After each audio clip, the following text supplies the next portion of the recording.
الحمد لله نحمده ونستعينه ونستغفره ونؤمن به ونتوكل عليه ونعوذ بالله من شرور أنفسنا ومن سيئات أعمالنا من يهده الله فلا مضل له ومن يضلله فلا هادي له ونشهد أن لا إله إلا الله وحده لا شريك له ونشهد أن سيدنا ومولانا محمدا عبده ورسوله صلى الله تعالى عليه وعلى آله وصحبه وبارك وسلم تسليما كثيرا كثيرا أما بعد فأعوذ بالله من الشيطان الرجيم بسم الله الرحمن الرحيم إن الذين قالوا ربنا الله ثم استقاموا تتنزل عليهم الملائكة ألا تخافوا ولا تحزنوا وأبشروا بالجنة التي كنتم توعدون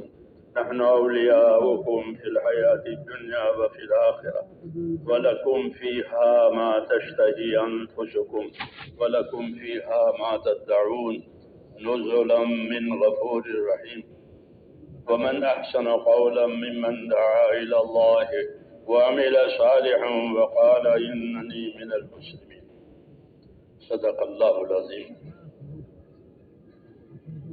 میرے بزرگوں اور پیارے بھائیوں، حق تعالی شانہ آپ کی قربانیوں کو قبول فرمائے، آمین۔ آپ کو اجر عظیم عطا فرمائے، آمین۔ اللہ تعالیٰ آپ کو اپنے مقبول بندوں میں داخل کرو، آمین۔ اس لیے کہ آپ نے اس کام کی وجہ سے اور دین کی اس محنت کی وجہ سے بہت کچھ برداشت کیا ہے، بہت تکلیف برداشت کی ہے۔ اللہ تبارک و تعالیٰ کے یہاں کسی کی قدر ہے، بعض چیزیں ہم کو ناگوار لگتی ہے مگر وہی ہمارے حق میں بہتر ہوتی ہے، بعض چیزیں ہم کو اچھی لگتی ہے مگر وہ ہمارے حق میں بہتر نہیں ہوتی۔ اللہ ہی جانتا ہے ہمارے حق میں کیا بہتر ہے، اس لیے ہمیشہ نظر اللہ تعالیٰ پر رکھنی ہے، کیونکہ اللہ تبارک و تعالیٰ بہت کریم ہے، اس کے کرم کی کوئی حد نہیں ہے، اسی کے کرم سے یہ سارا کارخانہ دنیا کا بھی اور آخرت کا بھی چل رہا ہے۔ اللہ نے اپنی مخلوق کو اپنے کرم ظاہر کرنے کے لیے پیدا کیا ہے، کہ مخلوق کو پیدا کیا اور مخلوق کو محتاج بنایا، اور مخلوق کو محتاج بنا کر اپنے کرم سے اس کی حاجتیں پوری کی، ان کو راحتیں دی، ان کو نعمتیں دی۔ تو جتنی مخلوق ہے اللہ تعالیٰ کی، وہ اللہ تعالیٰ کے کرم کا مظہر ہے، اس لیے ان کو پیدا کیا ہے۔ من کردم خلقتا سودے کنم بلکتا بربندگاں جودے کنم، فرمایا میں نے مخلوق اس لیے نہیں پیدا کی ہے کہ مجھے اپنا کوئی ان سے فائدہ لینا ہے، مخلوق اللہ کو کیا فائدہ دے گی؟ کہ میں نے مخلوق کو اس لیے نہیں پیدا کیا ہے کہ مجھے ان سے کچھ فائدہ لینا ہے، بلکہ میں نے مخلوق کو اس لیے پیدا کیا ہے تاکہ میں اپنی بخشش اور اپنا جود و کرم اپنی مخلوق پر کروں۔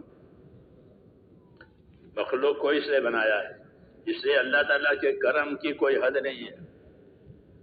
اللہ کا کام دینا ہی دینا ہے، دینا ہی دینا، سارے خزانے اللہ تعالیٰ کے دینے کے لیے ہے، کوئی بھی خزانہ بھرنے کے لیے نہیں ہے کہ تم لاؤ یہاں بھرو، جیسے دنیا میں ہوتا ہے۔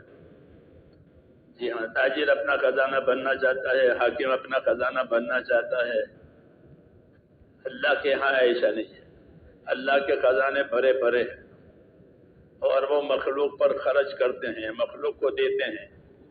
جب سے مخلوق پیدا ہوئی تب سے دینا شروع ہوا ہے اور اس کے خزانے میں کوئی کمی نہیں آئی۔ دوست کو بھی دیں گے، دشمن کو بھی دیں گے، جی ہاں، یہ اللہ کی عطا ہے کہ دوست کو بھی دیں، دشمن کو بھی دیں، سب کے لیے۔ زمین دسترخوان ہے، زمین کو دسترخوان بنایا ہے، کھاؤ۔ دشمن بھی کھائے، دوست بھی کھائے، انسان بھی کھائے، جانور بھی کھائے، سب کھائے۔ عام دسترخوان اس کے کرم کی ایک نشانی یہ بھی ہے، زمین کو عام دسترخوان بنایا۔ قدیم زمین سفرائے عام ہے سے دشمن بری خان نغمہ سے دوست۔ زمین کا دسترخوان عام دسترخوان ہے، دشمن بھی آوے، دوست بھی آوے، سب کھاوے۔ جی ہاں، اور اس کے خزانے میں کوئی کمی نہیں ہوگی کہ مخلوق کو اللہ تعالیٰ نے اپنے کرم کو ظاہر کرنے کے لیے پیدا کیا ہے۔ اس لیے جب سے مخلوق پیدا ہوئی ہے اللہ کا کرم ظاہر ہوتا چلا جا رہا ہے۔ دنیا میں ایک مقدار سے لیں گے، دنیا میں ایک مقدار سے لیں گے، ہر ایک کے لیے اس کی مقدار لکھی ہوئی ہے، مقدر، وہ اس کو ملے گی۔ نصیبوں کا یصیبوں کا مثل مشہور ہے، نصیبوں کا یصیبوں کا، جو تیرا نصیب ہے وہ تجھے مل کے رہے گا۔ تقسیم کر رکھی ہے اللہ تعالیٰ نے معیشت کو، اس لیے ہر ایک کو اس کا حصہ ملے گا، زندگی کا بھی حصہ ملے گا، کسی کو 60، کسی کو 70، کسی کو 80، اس طرح کم زیادہ مدت عمر گزارنے کے لیے بھی ملے گی۔ پھر اس عمر کی روزی، اس کی ضروریات، یہ بھی ہر انسان کے لیے، ہر حیوان کے لیے، زمین کا ہو یا پانی کا ہو، یہ عام بخشش ہے اللہ تعالیٰ کی۔ نعمتیں ہیں، نعمتیں ہیں، نعمتوں کے خزانے ہیں، اور وہ نعمتوں کے خزانے اللہ تعالیٰ کے کہ وہ دینے کے لیے ہے۔ پھر انسانوں کو پیدا کر کے ان پر خاص نعمتیں دی ہے کہ انسانوں کو عقل بھی دی، جانوروں کو عقل نہیں ملی، انسانوں کو اللہ نے عقل دی تاکہ اپنا انجام سوچے، اپنا نتیجہ سوچے، بھلا ہوگا برا ہوگا، ہلاکت ہوگی سلامتی ہوگی، یہ نتیجہ سوچنے کے لیے اس کو اللہ تعالیٰ نے عقل دی ہے۔ عقل چالاکیوں کے لیے نہیں دی ہے، عقل دھوکہ دینے کے لیے نہیں دی ہے۔ جب آدمی بگڑتا ہے تو اپنی عقل سے چالاکیاں کرتا ہے، دوسروں کو دھوکہ دیتا ہے۔ یہ عقل اس لیے نہیں ہے، کہ عقل تو اپنی مصلحتوں کے لیے اپنے آپ کو پابند کرنے کے لیے دی ہے۔ جو تمہاری مصلحت ہے، تمہارے لیے بہتری ہے، اپنے آپ کو اس کا پابند کرو۔ عقل کا یہ فائدہ ہے کہ عقل پابند کرنے کے لیے دی گئی ہے، آزاد ہونے کے لیے، بگڑنے کے لیے عقل نہیں دی گئی ہے۔ بڑی نعمت ہے کہ اللہ تعالیٰ نے عقل دی ہے، صحیح غلط سمجھنے کے لیے عقل اللہ تعالیٰ نے عطا فرمائی ہے۔ پھر عقل کی رہبری کے لیے دین دیا۔ خالی عقل سے اللہ تک نہیں پہنچ سکتا، خالی اپنی عقل سے اللہ کو راضی نہیں کر سکتا، بلکہ عقل تو ذمہ داریوں کو پورا کرنے کے لیے دی ہے، اور ذمہ داری کیا ہے؟ اس کے لیے اللہ تعالیٰ نے ہم کو دین دیا ہے۔ یہ بڑی نعمت ہے، اس سے بڑی کوئی نعمت نہیں ہے، دین سے بڑی کوئی نعمت نہیں ہے۔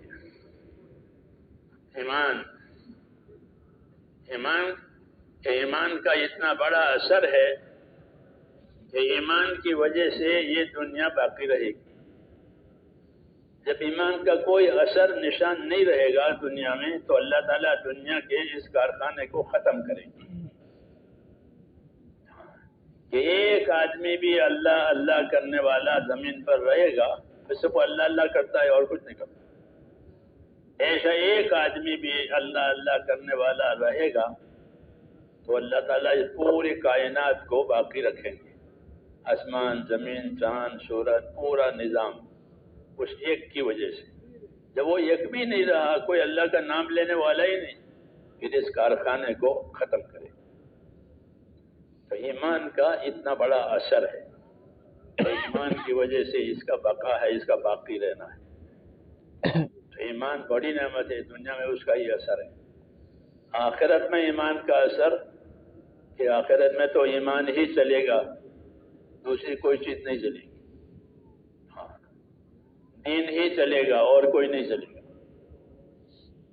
قبر میں پوچھے گا فرشتہ ماں دینوں کا، مرنے والے سے پوچھتا ہے اپنا دین بتاؤ، اپنا دین بتاؤ، ماں دینوں کا۔ یہ بات اصل ہے کہ دین وہی اصل ہے، کہ جب تک دین ہے دنیا باقی ہے، دین نہیں دنیا باقی، دنیا ختم۔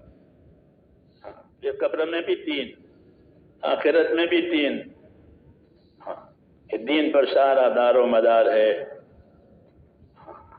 اس لیے میرے دوستو، اصل نعمت جو ہے وہ تو اللہ تعالیٰ کی طرف سے آیا ہوا یہ دین ہے، تو ہم کو اللہ تعالیٰ نے ملا ہے۔ اور دین میں ایک بات یہ ہے کہ دین میں یقین ہے کہ کرنے والا، بنانے والا، نفع دینے والا، نقصان کرنے والا، سب چیزوں کا تصرف اللہ کے ہاتھ میں ہے، کسی کے ہاتھ میں نہیں۔ اللہ جو چاہے گا وہ ہوگا، اللہ جو کرے گا وہ ہوگا۔ اللہ کا فیصلہ ہے مخلوق کی طرف، الا لہ الخلق والامر، یاد رکھو مخلوق بھی اللہ کی ہے، فیصلہ بھی اللہ کا ہے۔ مخلوق بھی اللہ کی، فیصلہ بھی اللہ کا۔ اللہ نے مخلوق بنائی اور اسی کے فیصلے چلیں گے، نفع میں، نقصان میں، عزت میں، ذلت میں، سب چیزوں میں اس کے فیصلے ہیں۔ آسمانوں سے وہ فیصلے آتے ہیں، فرشتے اس کو نافذ کرتے ہیں۔ تو مخلوق بھی اللہ کی اور فیصلے بھی اللہ کا۔ ہاں، کیا ہوگا، کیا ہونے والا ہے، یہ سب اللہ طے کر چکے ہیں، طے کر چکے ہیں۔ کیا ہونے والا ہے یہ طے ہے، زمین آسمان کے بننے سے پہلے طے کر دیا گیا ہے کہ کیا ہونے والا ہے، وہ وہی ہوگا جو اللہ تعالیٰ نے طے کیا ہے۔ یہ ہم کو تعلیم دی ہے تاکہ کوئی نہ گھبراوے دنیا کے حالات سے کہ کیا ہوگا، کہ جو اللہ نے لکھا ہے وہ ہوگا۔ ہاں، یہ تسلی کے لیے ہے کہ کیا ہوگا، جو ہو جائے گا۔ دنیا میں افواہیں ہوتی ہے کہ کچھ نہیں، کسی کو کل کی خبر نہیں، کل کی کیا پل کی خبر نہیں ہے، کل تو دور ہے، کسی کو بھی پل کی خبر نہیں ہے۔ اللہ کو سب کچھ معلوم ہے، اس لیے ہم کو یہ سکھایا ہے کہ کیا ہوگا، کہ جو اللہ نے لکھا ہے وہ ہوگا۔ قُلْ لَن يُصِيبَنَا إِلَّا مَا كَتَبَ اللَّهُ لَنَا هُوَ مَوْلَانَا، کہ نبی کہہ دو لوگوں سے کہ ہم کو وہ بات پہنچے گی جو ہمارے اللہ نے لکھی ہے، نفع کی، نقصان کی، عزت کی، ذلت کی۔ ہاں، جو بھی بات اللہ نے لکھی ہے وہ ہوگی، بیماری کی، تندرستی کی، دشمنی کی، دوستی کی۔ یہ سب احوال ہیں کہ یہ دنیا حالات کا مرکز ہے، ہاں، دنیا حالات کی جگہ ہے، لیکن ہوگا کیا، کہ جو اللہ تعالیٰ نے طے فرمایا ہے وہ ہوگا۔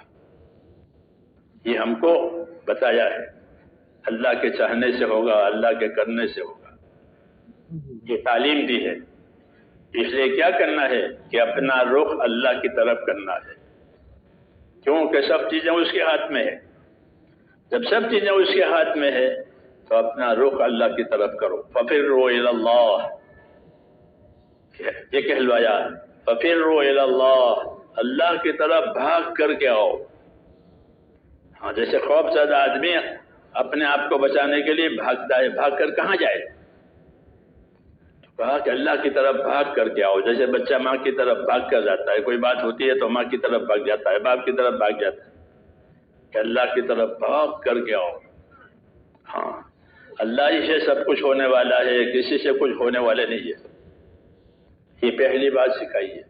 اور اللہ جو کریں گے اپنی قدرت سے کریں گے، اللہ کسی کا محتاج نہیں ہے، اس کی قدرت ہے، اس کے ارادے ہیں، اس کے فیصلے ہیں۔ اپنی قدرت سے کمزور کو قوی کرے گا، قوی کو کمزور کرے گا، اپنے ارادے سے تمام چیزیں نافذ کرے گا، یہ سمجھایا ہے ہم کو۔ اس لیے زندگیوں کا رخ اللہ کی طرف کرنا ہے۔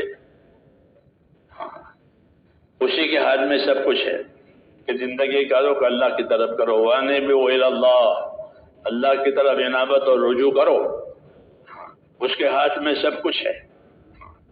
بس جب اللہ کی طرف رجوع ہو جائے گا کہ پھر کوئی برباد نہیں ہوگا، کوئی ضائع نہیں ہوگا۔ اللہ تعالیٰ نے دنیا میں اپنے رسولوں کو اسی تعلیم کے لیے بھیجا ہے تاکہ بندوں کا رخ اللہ تعالیٰ کی طرف ہو جائے اور وہ اپنے آپ کو اللہ کی طرف رجوع کرنے والے بنائیں، اپنی ضروریات میں بھی اور اپنی تمام چیزوں میں اللہ کی طرف رجوع کریں۔ ہاں، جب اللہ کی طرف رجوع کریں گے تو پھر اللہ اپنی قدرت سے ان کو نفع پہنچاوے گا، ان کی حفاظت کرے گا، ان کو برکت دے گا۔ یہ اللہ تعالیٰ کے وعدے ہیں۔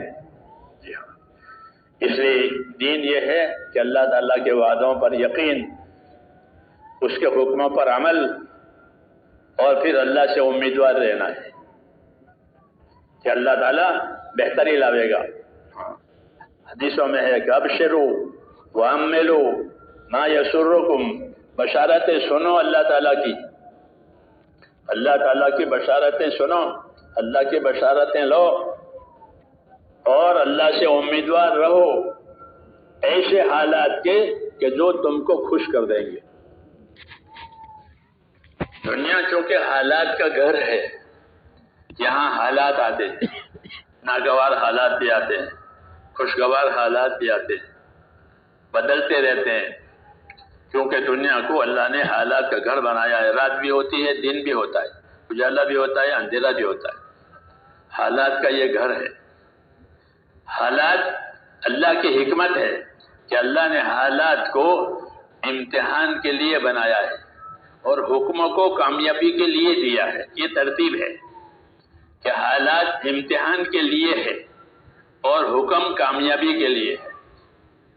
اللہ مختلف حالات بندوں پر لاتے ہیں، یہ حالات گزر جاتے ہیں، اس میں جو حکم پورا ہوا ہے وہ باقی رہتا ہے، یا حکم توڑا ہے وہ باقی رہتا ہے۔ اس لیے کہتے ہیں کہ دنیا کو اللہ نے حالات کا گھر بنایا ہے۔ ایک حال باقی نہیں رہتا۔ آدمی کی زندگی پر بھی بچپنا تھا، پھر جوانی آئی، پھر بوڑھاپا آیا، پھر موت آئی۔ وفی انفسکم افلا تبصرون، کہ میری قدرت کی نشانیاں اور میری قدرت تمہاری ذاتوں پر بھی چل رہی ہے، تم دیکھتے نہیں ہو۔ یوں کہا کہ تمہارا بچپنا تھا، کوئی شعور نہیں تھا، پھر شعور آیا، پھر ہمت آئی، قوت آئی، جوانی آئی، پھر بڑھاپا آیا، پھر اس زندگی میں حالات آئے، مالداری بھی آئی، غریبی آئی، عہدے داری بھی آئی، سب چیزیں آئی۔ یہ سب تو جتنے حالات ہیں وہ اللہ تعالیٰ نے امتحان کے لیے پیدا کیے ہیں، اور کامیابی کے لیے کہ کامیابی کے لیے اپنے حکم دیے ہیں۔ یہ ترتیب ہے اللہ تعالیٰ کی۔ اس لیے حکموں سے زندگی کامیاب بنے گی، چیزوں سے زندگی کامیاب نہیں بنے گی۔ چیزیں امتحان کے لیے ہے اور گزارے کے لیے ہے، ہاں، اور جو حکم ہے وہ کامیابی کے لیے ہے۔ ہر حکم میں کامیابی ہے۔ سب سے بڑی کامیابی ایمان میں ہے، اللہ پر ایمان، اللہ پر یقین، اللہ کا خوف، اللہ سے امید۔ یہ مطلب ہوتا ہے ایمان کا، کہ یہ اپنے اندر پیدا کرنی ہے کہ ہماری حاجتوں کا پورا کرنے والا، ضرورتیں پورا کرنے والا، یہ سب اللہ کے ہاتھ میں ہے۔ یقین پہلا نمبر ہے یہ، کہ جو ہوگا اللہ سے ہوگا، اللہ کے غیر سے نہیں ہوگا۔ اس لیے اللہ سے اپنا تعلق صحیح کرنا ہے۔ جب اللہ تعالیٰ کے تعلق صحیح ہو گیا پھر اللہ تعالیٰ ایسے حالات لاویں گے، ہاں، اور ہر حال میں مدد کریں گے، ہاں، اچھے حالات بھی لاویں گے، اور ناگوار حالات آئے تو مدد بھی کریں گے۔ حضور صلی اللہ علیہ وسلم فرماتے تھے کہ من اصلح ما بینہ و بین اللہ اصلح اللہ ما بینہ و بین خلقہ، کہ جو لوگ اپنا اور خدا کا معاملہ ٹھیک کر لیں گے تو اللہ ان کا اور مخلوق والا معاملہ ٹھیک کر دے گا۔ مسئلہ اللہ کے ہاتھ میں ہے۔ تو یہ تعلیم دی ہے، یہ تلقین کی ہے۔ کیا تلقین کی ہے؟ کہ اپنا معاملہ اللہ تعالیٰ سے صحیح کرو۔ اللہ تعالیٰ نے اسی لیے پیدا کیا ہے کہ اللہ سے ہمارا معاملہ صحیح ہو جائے۔ جو لوگ اپنا معاملہ خدا سے ٹھیک کریں گے تو اللہ ان کا دوسرے معاملے دنیا والوں سے ٹھیک کریں گے۔ یہ آسان راستہ ہے۔ من اصلح ما بینہ و بین اللہ اصلح اللہ ما بینہ و بین خلقہ، کہ جو لوگ اپنا اور خدا کا معاملہ ٹھیک کریں گے تو اللہ ان کا اور دنیا والا معاملہ اللہ ٹھیک کرے گا، آخرت کا معاملہ بھی ٹھیک کر دے گا۔ سارے امور اللہ کے ہاتھ میں ہے۔ الا الی اللہ تسیر الامور، یاد رکھو تمام امور اور تمام باتوں کا انجام اللہ کی طرف ہے۔ کہا کہ اپنا معاملہ اللہ تعالیٰ سے صحیح بنانا ہے، اس لیے دنیا میں اللہ تعالیٰ نے ہم کو ذمہ داریوں کو پورا کرنے کے لیے بھیجا ہے۔ یہ اصل بات ہے، ذمہ داریوں کو پورا کرنے کے لیے بھیجا گیا ہے کہ دنیا ذمہ داریوں کے پورا کرنے کی جگہ ہے اور آخرت اس کا انجام اور بدلہ دیکھنے کی جگہ ہے۔ جی ہاں، کہ آخرت بطور بدلہ کے دکھائیں گے، اور دنیا بطور ذمہ داری کے دیں گے، کہ دنیا ذمہ داریوں کے پورا کرنے کی جگہ ہے۔ دنیا غفلت کی جگہ نہیں ہے، دنیا خواہشات کی جگہ نہیں ہے، بلکہ کہ دنیا تو اطاعت اور تابعداری کی جگہ ہے، یہاں اطاعت اور تابعداری ہوگی۔ اس لیے نبیوں کو اطاعت کے لیے بھیجا جاتا تھا۔ آخر میں جناب رسول اللہ صلی اللہ علیہ وسلم آئے، آپ نے بھی اسی کی دعوت دی کہ اللہ کے اطاعت کرو، کہ اللہ کے اطاعت میں کامیابی ہے۔ پھر صحابہ نے وہ اطاعت حضور صلی اللہ علیہ وسلم سے سیکھی۔ یہ کوئی رسمی بات نہیں ہے، بڑا مسئلہ ہے کہ زندگی اللہ کے اطاعت والی بنے۔ یہ مذہب کی جان ہے، یہ مذہب کی روح ہے، اطاعت۔ اللہ تعالیٰ نے جان بھی دی ہے، مال بھی دیا ہے، اسباب بھی دیے ہیں۔ یہ جان، مال اور اسباب جو اللہ تعالیٰ نے دیے ہیں وہ اسی لیے دیے کہ اس کے ذریعے سے اللہ تعالیٰ کی اطاعت کی جائے۔ تو کتنی اطاعت کی جائے؟ کہ پوری اطاعت کی جائے۔ چنانچہ صحابہ رضی اللہ تعالیٰ عنہ نے اطاعت کے بارے میں یہ فرمایا، ہم لوگوں کو یہ بتایا کہ ہم نے حضور صلی اللہ علیہ وسلم کے ہاتھ میں ہاتھ دے کر یہ قول قرار کیا ہے کہ ہم آپ کی اطاعت کریں گے۔ دین اطاعت کا نام ہے، اللہ کی تابعداری، رسول کی تابعداری، یہ اصل ہے۔ پیغمبر اسی لیے بھیجے جاتے ہیں کہ دنیا میں لوگ اللہ کی اطاعت کے ساتھ اپنی زندگی گزاریں۔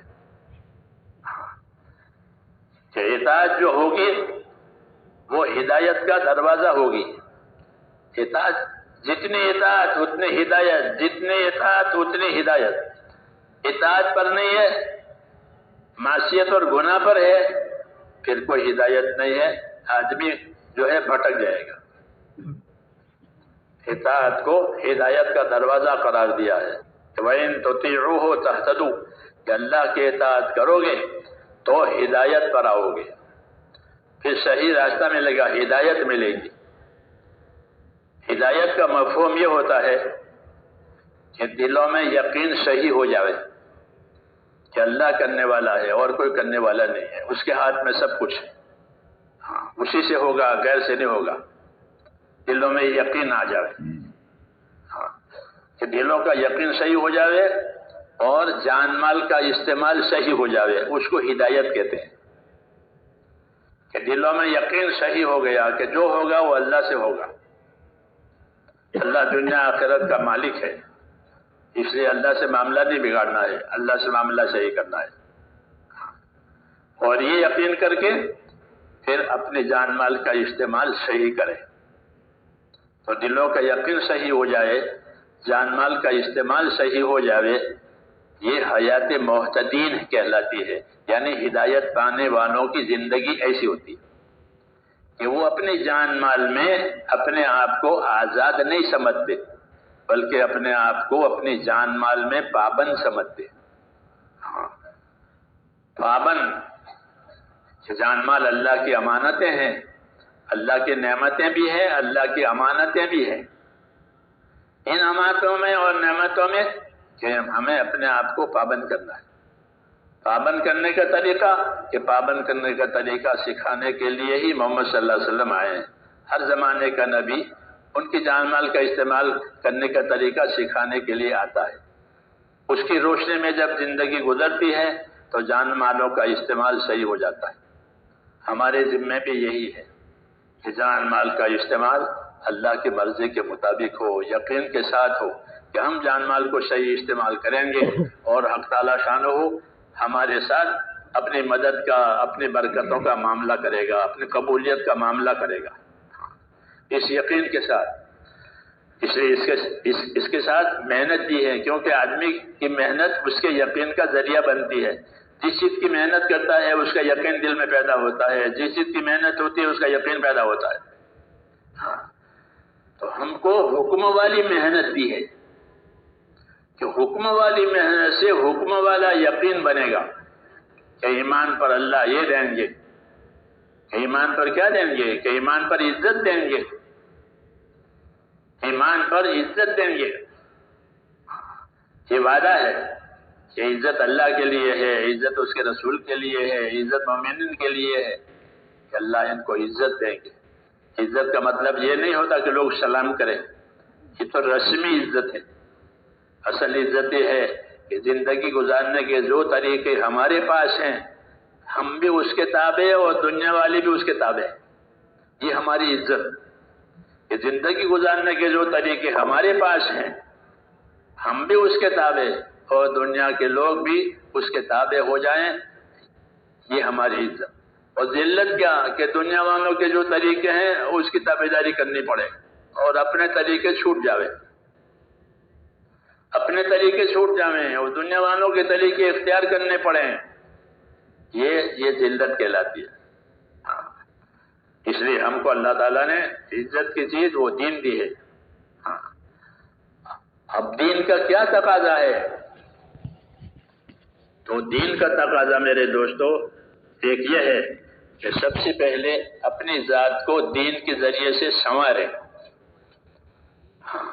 اپنی ذات کو دین کے ذریعے سے سنوارے، سب سے پہلے یقین بناوے، خوف پیدا کرے۔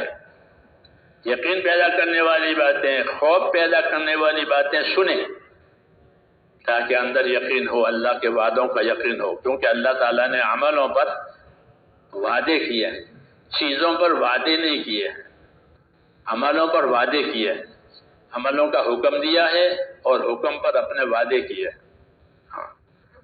تو جب حکم والی محنت ہوگی تو حکم والا یقین ہوگا کہ ہم حکم پورا کریں گے اور خدا وعدہ پورا کرے گا۔ یہی اطاعت کا طریقہ ہے کہ ہم حکم پورا کریں گے، خدا وعدہ پورا کرے گا۔ جب وعدے پورے ہوں گے اللہ تعالیٰ کے تو یقین بڑھے گا، اطاعت بھی بڑھے گی۔ حضرات صحابہ کرام میں یہ بات تھی، اس لیے ان کی اطاعت اپنے یقین کے بڑھنے کی وجہ سے ان کی اطاعت بڑھتی چلی گئی۔ اور وہ کہتے تھے اپنی اطاعت کے بارے میں کہ اطاعت کیسی، کہ تم کیسی اطاعت کی حضور صلی اللہ علیہ وسلم کی؟ تو بعد والوں کے لیے یہ سبق انہوں نے چھوڑا ہے کہ بایانہ رسول اللہ صلی اللہ علیہ وسلم علی السمع والطاعہ، ہم نے حضور کے ہاتھ میں ہاتھ دے کر یہ قول قرار کیا ہے کہ ہم سنیں گے اور مانیں گے۔ یہ اصل دین ہے کہ دین سنو دین مانو، دین سنو دین مانو۔ ہاں، دین کو سننا سمجھنے کے لیے ہے، سننے کے لیے نہیں سننا ہے۔ سننے کے لیے تو صرف گانا ہوتا ہے کہ گانا سننے کے لیے ہوتا ہے، ہاں، سننے کے لیے نہیں، کہ سننے کے لیے بھی ہے، سمجھنے کے لیے بھی ہے اور پابند کرنے کے لیے بھی ہے۔ دین کا یہ تقاضا ہے، اس کو سنو، اس کو سمجھو، اس کو پابند اور اپنے آپ کو پابند کرو، یہ ہدایت ہے ہمارے لیے۔ اس لیے وہ فرماتے تھے کہ ہم نے حضور صلی اللہ علیہ وسلم کے ہاتھ میں ہاتھ دے کر یہ قول قرار کیا ہے کہ ہم آپ کی بات سنیں گے اور مانیں گے۔ وہ یہی دین ہے کہ دین کی بات آئی، خلاص سن لیا اور مان لیا، کوئی جھگڑا نہیں، کوئی جھنجھٹ نہیں، سننا ماننا، سننا ماننا۔ یہ فرماتے تھے کس حال میں ماننا، کہ ہر حال میں ماننا۔ طاعت کا معیار بتایا کہ کیسی اطاعت، کہ ہر حال میں۔ تو وہ کہتے تھے کہ ہم نے حضور کے ہاتھ میں ہاتھ دے کر یہ قول قرار کیا ہے کہ ہم بات سنیں گے اور مانیں گے۔ اور یہی ہمارا سبق ہے کہ دین کی بات سنائی، دین کی بات سمجھائی اور اس کو ہم نے مان لی کہ ہمارا کام پورا ہو گیا، ہمارا کام پورا ہو گیا۔ اب آگے کہ آگے اللہ تعالیٰ اس کا مددگار ہے، اس کا نتیجہ لانے والا ہے۔ تو فرماتے تھے کہ ہم نے حضور کے ہاتھ میں ہاتھ دے کر یہ قول قرار کیا ہے کہ ہم سنیں گے اور مانیں گے۔ کس حال میں؟ کہ ہر حال میں۔ تو فرماتے تھے کہ بایانہ رسول اللہ صلی اللہ علیہ وسلم علی السمع والطاعہ فی العسر والیسر والمنشط والمکرہ وعلی اثرۃ علینا۔ یہ مکمل بات ہے، یہ پوری بات کہ ہم نے حضور صلی اللہ علیہ وسلم کے ہاتھ میں ہاتھ دے کر یہ قول قرار کیا ہے کہ آپ کی بات سنیں گے۔ اللہ غریب بناوے تو غریبی میں بھی بات قبول کریں گے، اللہ مالدار بناوے تو مالداری میں بھی بات قبول کریں گے۔ آدمی کی حالتیں الگ الگ ہوتی ہے اور حالات بدلتے رہتے ہیں، تو کہ اللہ غریب بناوے تو بھی بات مانیں گے، اللہ مالدار بناوے، اچھی حالت بناوے تو بھی بات مانیں گے۔ آگے کہ ہمارا جی چاہتا ہو وہ بات آئی جو ہمارا جی چاہ رہا ہے تو بھی عمل کریں گے، وہ بات آئی جو ہمارا جی نہیں چاہتا ہے تو بھی عمل کریں گے۔ جی چاہنے پر مسئلہ نہیں ہوگا، اپنے جی کی چاہت میں سے نکل جانا، خروج فی سبیل اللہ کہتے ہیں، اللہ کے راستے میں نکلنا۔ تو اللہ کے راستے میں اصل میں نکلنے کی حقیقت یہی ہے کہ آدمی اپنے تقاضے میں سے نکل جاوے اور خدا کے تقاضے پر قائم ہو جاوے، اس کو خروج کہتے ہیں۔ اللہ کے راستے میں نکلنا کہ اپنے تقاضے، اپنے نفس کے تقاضے، اپنی دنیا کے تقاضے، اس میں سے نکل گیا، یعنی اس کا پابند نہیں ہوا، اس کو جھکتا ہوا نہیں دیا، بلکہ دین کو، دین کے کام کو جھکتا دیا۔ تو وہ کہتے تھے کہ ہم نے اطاعت کی ہے، جی چاہے تو، جی نہ چاہے تو، جی چاہنے پر نہیں ہے۔ آدمی کا جی ہے، کبھی چاہتا ہے کبھی نہیں بھی چاہتا، ہاں، کیونکہ آدمی کے نفس میں ظلمت ہے، نور نہیں ہے، ظلمت ہے، اندھیرا ہے خواہشات کا، اس لیے اس پر مدار نہیں رکھا۔ اس نے کہا ہمارا جی چاہے تو بھی، جی نہ چاہے تو بھی، ہم تو اللہ کی بات اور رسول کی بات مانیں گے، بالمنشط والمکر۔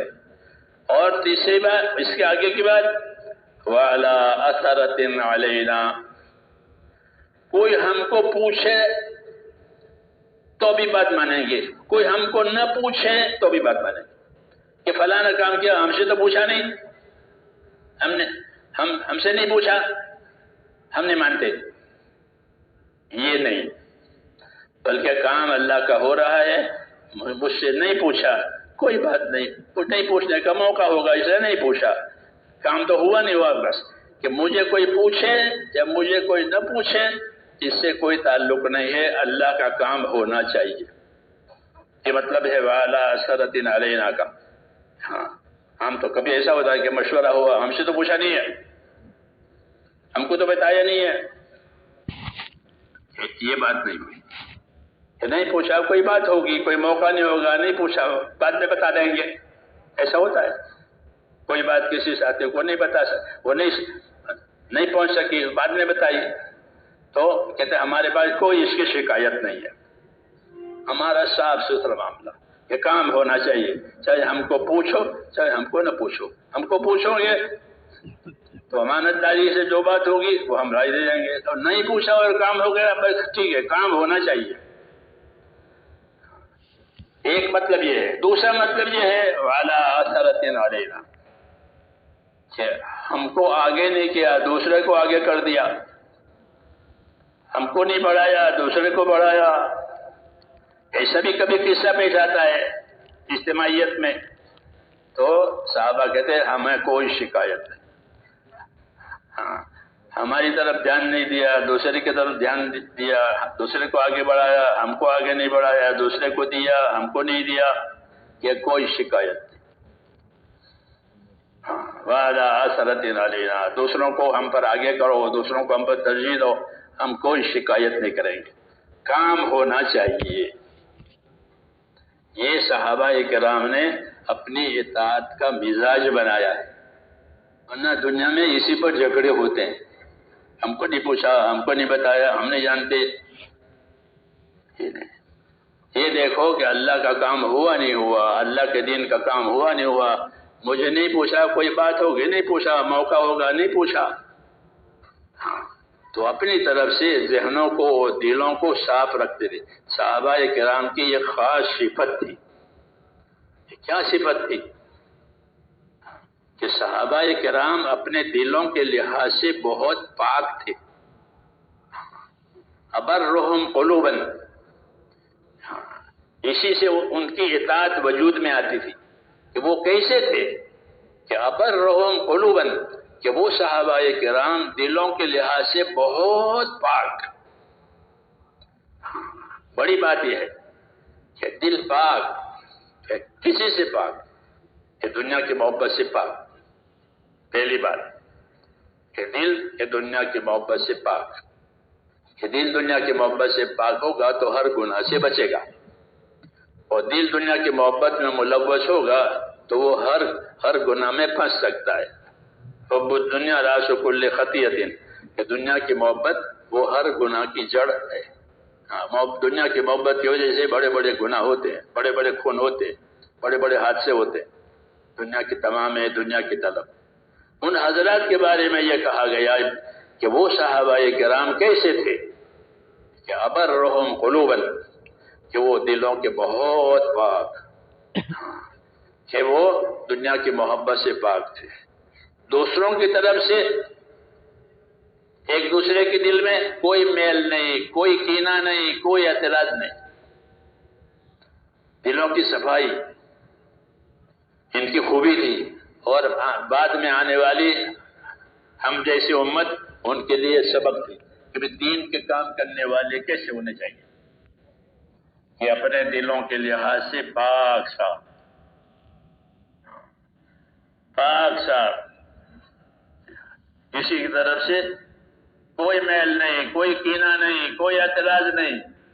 کوئی بات ہوئی تو سمجھ لیا، پوچھ لیا، معاملہ صاف کر لیا.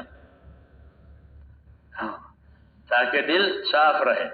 کہ دلوں کی صفائی پر اللہ کی مدد آتی ہے، دلوں کے جوڑ پر اللہ کی مدد آتی ہے. شیطان کی ترتیب یہ ہوتی ہے کہ شیطان ہر آدمی کو جس پر اس کا بس چلے، آدمی کو اس کی خوبیاں دکھلاتا ہے، دوسروں کی خرابیاں دکھلاتا ہے. ہاں یہ اس کا مزاج ہے کہ دوسروں کی خرابی اپنی خوبی. یہاں تک کہ جب اللہ تعالیٰ نے اس کو سجدے کا حکم دیا تو اس نے سجدہ کرنے سے انکار کر دیا. بڑا گناہ کہ اللہ کے سامنے انکار کیا. میں سجدہ نہیں کرتا، میرے بس کا نہیں ہے سجدہ کرنا، میں نہیں کر سکتا سجدہ. اس قسم کے جواب دیے. قرآن شریف کی آیتیں آپ دیکھو تو بڑی جرأت سے جواب دیے، بڑی جرأت سے اللہ کو جواب دیا کہ میں نہیں کر سکتا سجدہ. کہ کیوں؟ کہ میں آدم سے اچھا ہوں. ہاں کہ میں ان سے اچھا ہوں. انا خیر منہ، میں اس سے اچھا ہوں. یہی برائی کی جڑ ہے کہ اپنے آپ کو اچھا سمجھا، دوسرے کو ہلکا سمجھا. حالانکہ کون اچھا ہے کون برا ہے وہ تو پیدا کرنے والا جانتا ہے. پیدا کرنے والا جانتا ہے کہ کون کیسا ہے. آدم علیہ السلام سے یہ اچھا کیسے ہو گیا؟ آدم علیہ السلام کو تو اللہ تعالیٰ نے پسند کیا ہے، اپنے کام کے لیے نبی بنایا ہے. اپنے کام کے لیے ان اللہ اصطفیٰ آدم، اللہ نے آدم کو اپنی مخلوق میں سے پسند کیا اپنے خلافت کے لیے، اپنی ذمہ داریوں کے لیے. تو آدم تو اللہ کے پسندیدہ ہیں، اور یہ کہتے ہیں میں آدم سے بہتر ہوں. کہ یہی بات آدمی کو ہر خیر سے محروم کرتی ہے، ہر خیر سے محروم کرتی ہے. کہ بھئی میں بہتر نہیں ہوں، دوسرا بہتر ہے. تو شیطان نے یہ کہا کہ میں بہتر ہوں آدم سے، انا خیر منہ. اور دلیل دی اللہ کو، اللہ کے ہم نے دلیل ہے کہ آپ نے مجھ کو آگ سے پیدا کیا ہے، اس کو مٹی سے پیدا کیا ہے. مٹی کا مقام نیچا ہے، آگ کا مقام اونچا ہے. یہ دلائل ہے کہ آگ کا مقام اونچا، مٹی کا مقام نیچا. تو یہ بات صحیح نہیں ہے. اللہ تعالیٰ جانتے ہیں کہ اس میں کیا ہے. جس میں کیا خیر ہے وہ تو اللہ جانتے ہیں، خیر شر کا پیدا کرنے والا، خیر شر اللہ کے فیصلے سے خیر اور شر پھیلتی ہے۔ تو یہ تعلیم ہے۔ تو یہ صحابہ کرام کے بارے میں جو ہم کو ملتی ہے کہ وہ دلوں کے لحاظ سے بہت پاک، کہ دنیا کی محبت بھی ان کے دل میں نہیں ہے، کسی کی طرف سے کوئی میل بھی نہیں ہے۔ ابرہم قلوبا، کہ ان کے دل پاک دنیا کی محبت سے، آپسی بدگمانیوں سے، دوسروں کی حقارت سے، خیانت سے، ہر قسم کے شر سے، کہ ان کے دل پاک۔ یہ صفت ہے دین کے کام کرنے والوں میں کہ ان کی دلوں میں جتنی پاکیزگی ہوگی اتنی خیر پھیلے گی، اتنے وہ خیر سے مستفید ہوں گے، کیونکہ اللہ تعالیٰ نے ہر بندے میں کوئی نہ کوئی خیر رکھی ہے۔ مولانا الیاس صاحب فرماتے تھے کہ ہماری محنت جو ہے وہ خوبیوں کا لین دین ہے، ہماری محنت خوبیوں کا لین دین ہے۔ ایک دوسرے میں خوبی دیکھو، کہ اللہ تعالیٰ نے کسی کو نکما نہیں پیدا کیا ہے، یہ نکما ہے، کوئی نکما نہیں پیدا کیا، اللہ نکما نہیں پیدا کرتا۔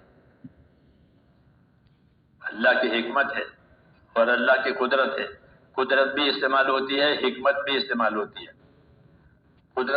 قدرت کے آثار نظر آتے ہیں، حکمت کے آثار نظر نہیں آتے، لیکن اللہ حکیم بھی ہے، قادر بھی ہے۔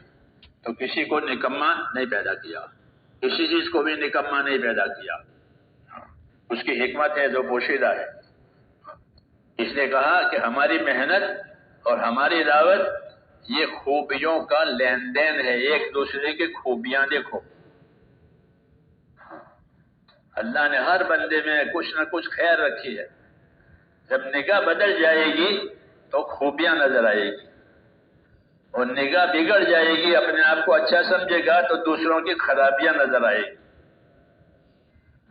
اس لیے مولانا الیاس صاحب رحمۃ اللہ علیہ فرماتے تھے اپنے کام کرنے والوں میں رہبری کے طور پر کہ ہمارے کام میں تو خوبیوں کا لین دین ہے، ایک دوسرے کی خوبیاں دیکھو۔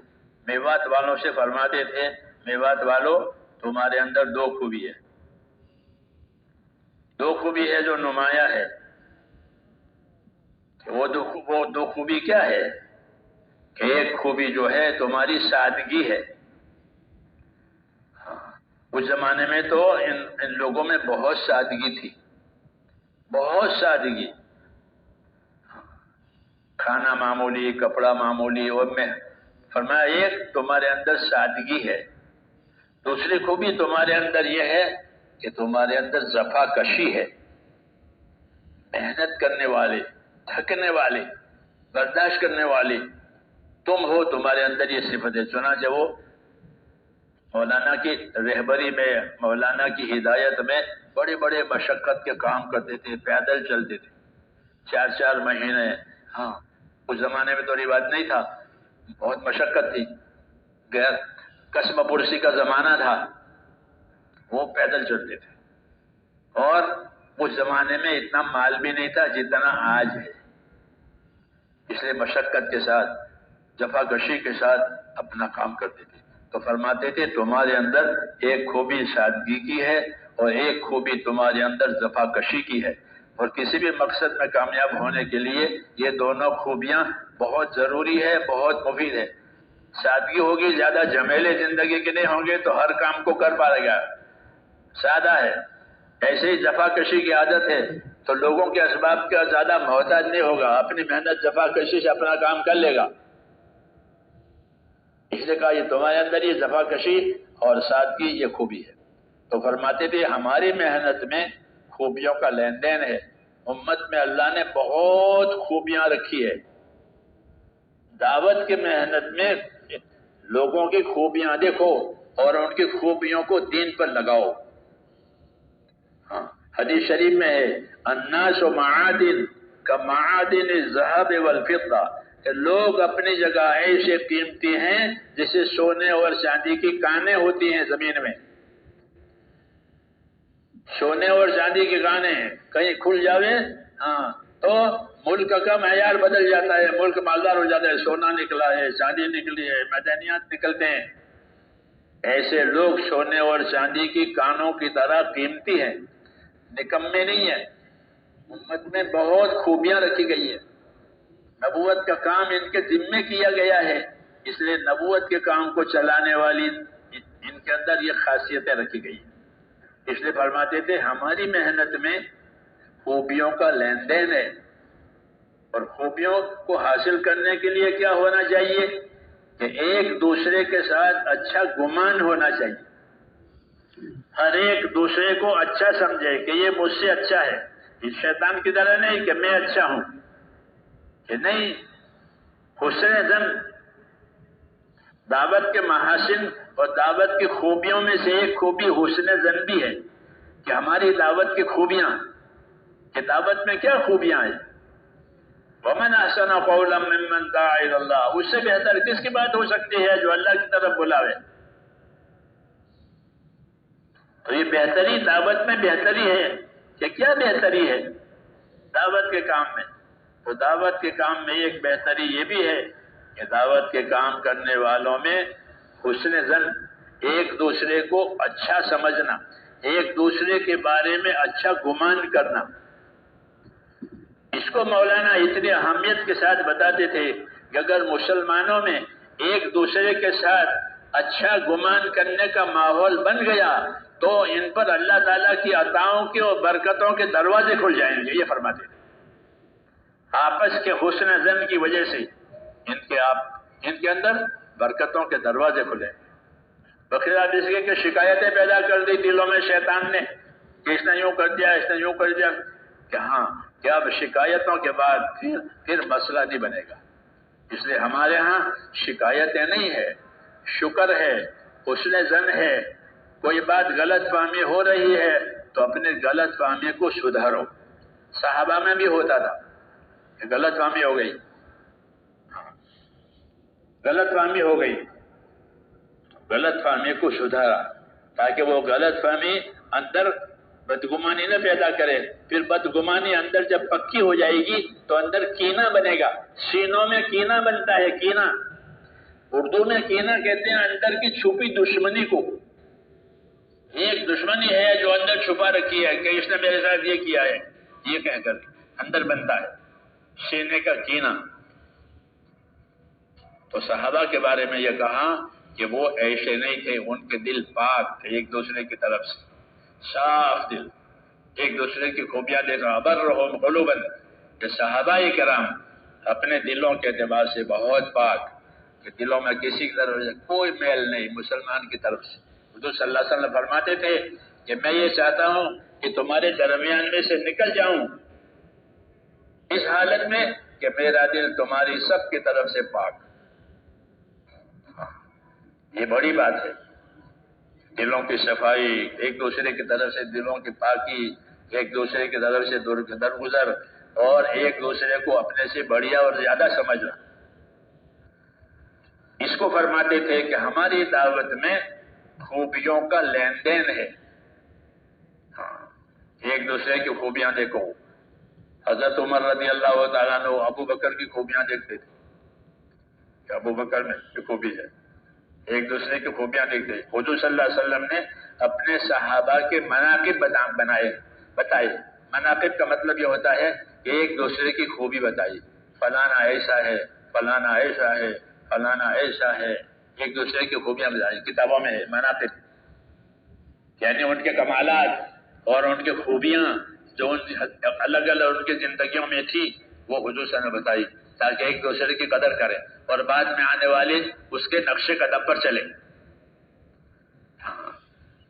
یہ کام اگر ہو گیا دلوں کی صفائی کے ساتھ ایک دوسروں کی خوبیوں کو دیکھنا، تو بقول مولانا الیاس صاحب رحمۃ اللہ علیہ کے کہ مسلمانوں پر خیر کے دروازے کھل جائیں گے اللہ کی طرف سے۔ یہ دعوت کی خوبیوں میں سے ہے حسن ظن۔ دعوت اپنے اندر چند خوبیاں رکھتی ہے۔ ایک خوبی دعوت کی یہ ہے کہ دعوت دینے والوں کی نیت صحیح ہو، حسن نیت، یہ پہلی خوبی ہے کہ جو بھی دعوت کا کام کرے اپنی نیت کو اچھا بنا کر کرے۔ ہاں، اپنی نیت کو اچھا بناوے کہ مجھے اس کام کے ذریعے سے اللہ کو راضی کرنا ہے، مجھے اس کام کے ذریعے سے اپنے آخرت بنانی ہے، اور اس بات میں سچا ہونے کے لیے اپنی طاقت کے مطابق اپنے جان مال لگانی ہے. یہ سچائی کی علامت ہے. انما المؤمنون الذين آمنوا بالله ورسوله ثم لم يرتابوا وجاهدوا بأموالهم وأنفسهم في سبيل الله أولئك هم الصادقون.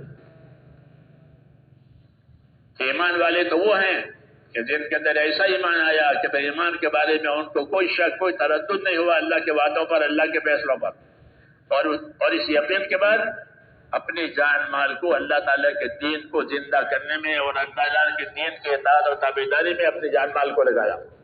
انما المؤمنون الذين آمنوا بالله ورسوله ثم جاهدوا، پھر جان مال لگایا، مال کو بھی خرچ کیا، جان کو بھی خرچ کیا، عبادت پر بھی جان مال لگائی، خدمت پر بھی جان مال لگائی، محنت کے لیے بھی جان مال لگائی. عبادت پر بھی جان مال لگنی چاہیے. تمام انبیاء خالی دعوت کی محنت نہیں کرتے تھے، عبادت بھی بہت کرتے تھے. ہمارے اندر کمی ہے کہ ہم عبادت کو زیادہ ضروری نہیں سمجھتے، حالانکہ دعوت تو عبادت کے لیے ہی ہوتی ہے. جیسے اذان نماز کے لیے ہوتی ہے، ایسے دعوت کس کے لیے؟ کہ دعوت عبادت کے لیے، کہ اللہ کی عبادت والی زندگی بنے، جانے مالی ہر قسم کی عبادت کے لیے. عبادت بھی ہے جان مال کے ذریعے سے، جان مال سے محنت لگائی. فرمایا اولئک هم الصادقون، یہ سچے کہ اللہ کے یقین کے ساتھ اپنی جان مال کو صحیح استعمال کرنے والے، کہ یہ سچے.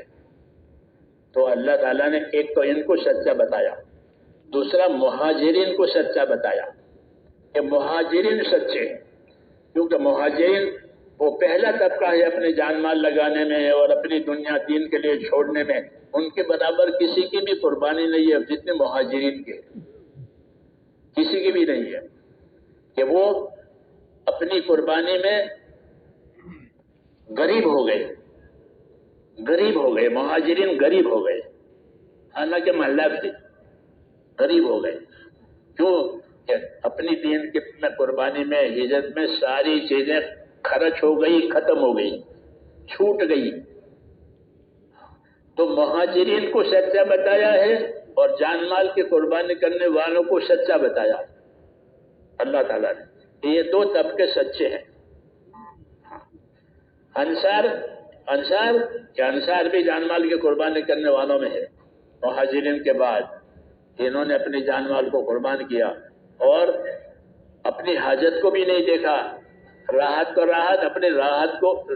کو بھی نہیں دیکھا، بلکہ اپنی حاجت کو بھی قربان کیا. بھوکے رہے، پیاسے رہے، لوگوں کو کھلایا پلایا اور دین کو پانی دیا. مہاجرین نے ہجرت سے دین کو ترقی دی اور انصار نے ایثار سے دین کو ترقی دی. ان کا اپنا اپنا معیار ہے جو سمجھنے کی بات ہے کہ مہاجرین نے ہجرت کے ذریعے سے دین کو ترقی دی، کہ ہجرت سے افضل کوئی چیز نہیں ہے، بڑی قربانی ہے. حضور صلی اللہ علیہ وسلم بھی مہاجرین میں سے ہیں. سب کچھ چھوڑ دیا، ان کو نکال دیا. اخرجوا من دیارہم، ان کو اپنے گھروں سے نکال دیا. بڑا ظلم، اور اس ظلم کو برداشت کرنا اور اپنے دین پر قائم رہنا بڑی قربانی. تو مہاجر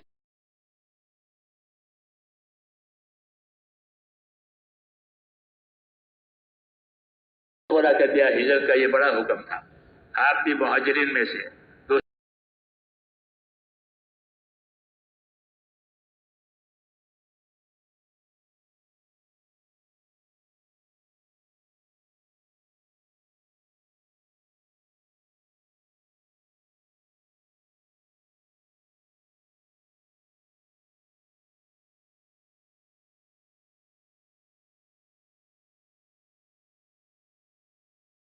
الذین آمنوا اتقوا اللہ وکونوا مع الصادقین، اے ایمان والو اللہ سے ڈرو اور سچوں کے ساتھ ہو جاؤ. تو سچے اول درجے میں یہ لوگ ہیں. پھر ہر آدمی اپنی اخلاص اور قربانی کے بقدر سچا ہے. مولانا الیاس صاحب فرماتے ہیں ہماری جماعتیں جو پھرتے ہیں یہ بھی سچے ہیں، یہ بھی سچے ہیں. صادقین میں یہ بھی داخل ہے. یا کس لیے؟ کہ اس لیے کہ اپنی جان نہ لگا رہا ہے، اپنا مال لگا رہا ہے اور اطاعت کے ساتھ چل رہا ہے، مشورے کا پابند ہے، اپنی بات چلاتا نہیں ہے، اپنی بات رکھتا نہیں ہے اور کام کرتا ہے، تو اس کی سچائی میں کیا شک ہے؟ تو اس نے کہا جو ہماری جماعتیں ہیں وہ بھی سچوں میں داخل ہے، صادقین میں داخل ہے۔ کونوا مع الصادقین، سچوں کے ساتھ رہو، اخلاص والوں کے ساتھ رہو۔ تو اخلاص والے یہ بھی اخلاص والے ہیں کہ کچھ نہیں چاہتے جان مال لگا کر کے، جو کہو گے وہی کریں گے۔ جیسے آپ حضرات کہ کھڑے پانی پڑا تو کھڑے رہ گئے، یہ نہیں کہ گھر بھاگ گئے، کھڑے رہ گئے۔ کیا کہ حکم کے تابع ہیں، دین کے کام کے تابع ہے، یہ مخلصین کہلاتے ہیں، سچے کہلاتے ہیں، سچے کہلاتے ہیں۔ اس نے کہا کہ ہماری جماعتیں جو پھر رہے ہیں، نقل و حرکت کر رہی ہیں، چاہے وہ عامی ہیں، اندر بے پڑے بھی ہیں، غریب بھی ہیں، لیکن سچے ہیں اپنی نیتوں میں، اپنے طرز عمل میں، یہ سچے ہیں۔ اس نے کہا کہ کونوا مع الصادقین، ان کے ساتھ رہو۔ تو صحابہ تو اول درجے میں سچے ہیں، پھر درجہ بدرجہ یہ سچائی ہوتی ہے، مالداری درجہ بدرجہ ہوتی ہے۔ کوئی کروڑوں کا مالک ہوتا ہے، کوئی لاکھوں کا مالک ہوتا ہے، کوئی ہزاروں کا مالک ہوتا ہے، یہ سب مالداری کہلاتی ہے۔ ایسے ہی میرے دوست سچائی و دینداری اس کے بھی درجے ہیں۔ وَلِكُلٍّ دَرَجَاتٌ مِّمَّا عَمِلُوا، تم میں سے ہر ایک کے لیے ان کے عمل کے بقدر ان کے درجے ہوں گے قیامت میں، کیونکہ عمل کے درجے ہیں۔ تو یہ صحابہ اکرام ہوئے، ان کو اللہ تعالیٰ نے سچا بتایا، اور ساری دنیا کے لوگوں کو یہ حکم دیا کہ یا ایھا الذین آمنوا اتقوا اللہ وکونوا مع الصادقین، اے ایمان والو اللہ سے ڈرتے رہو اور سچوں کے ساتھ رہو، کہ ان کے طرز پر زندگی گزارو۔ ان کے طرز پر زندگی گزارنے میں ان کا امتیاز یہ ہے کہ ان حضرات نے اپنے دین کے کام کو ہر حال میں مقدم کیا۔ مجاہدہ اسی کو کہتے ہیں کہ دین کو آگے کرو، اپنی ضرورت کو، اپنی راحت کو پیچھے کرو، یہ مجاہدہ بنے گا۔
کہ جو دین پر غالب آ جاوے، آخرت پر غالب آ جاوے، اللہ کے اطاعت پر غالب آوے، ایسا نہیں، بلکہ اللہ تعالیٰ کی اطاعت اور اللہ تعالیٰ کی محبت، کہ اللہ کی اطاعت اللہ کی محبت کے ساتھ کریں، کیونکہ اللہ نے ہم پر بہت انعام کیے ہیں، بڑی نعمتیں دی ہیں، بڑا اکرام کیا ہے۔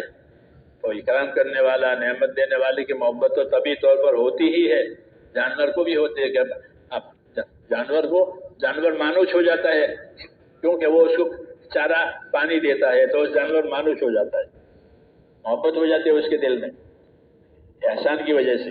ہاں، ہر جاندار پر احسان کا اثر ہوتا ہے، انسان پر زیادہ اثر ہوتا ہے، تو اللہ کے احسانات سب سے زیادہ ہیں، اس لیے اس کی تابعداری، اس کی محبت ہر حال میں، یہی صحابہ کہتے تھے۔